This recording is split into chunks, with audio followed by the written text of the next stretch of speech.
Let's look at doing a titration. Let's say we have an unknown solution of hydrochloric acid. We got 25 milliliters of it.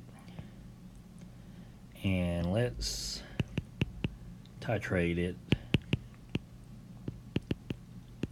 with a 0.1005 molar standard solution of sodium hydroxide. It requires 37.83 milliliters to reach a phenolphthalein endpoint.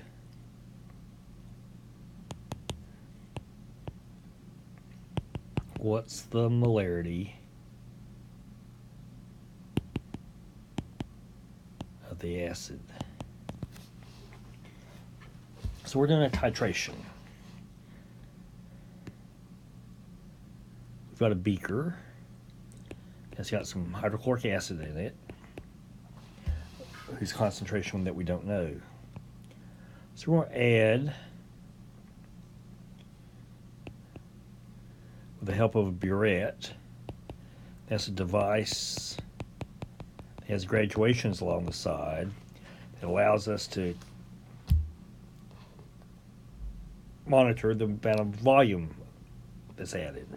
And in it, we've got 0.1005 molar sodium hydroxide.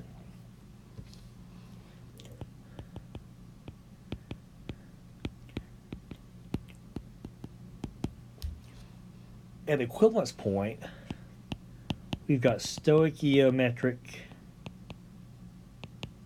amounts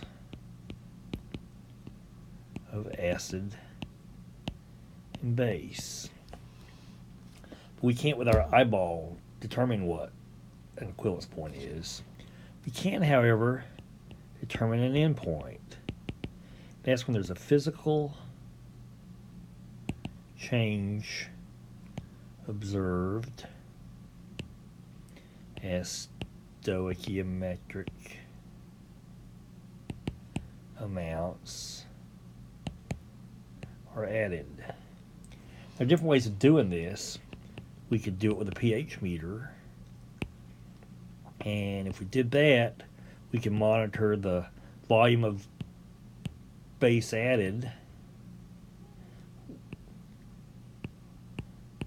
and we would see something that looks like this, and there would be our endpoint, our equivalence point, when there's a sudden sharp rise in the pH.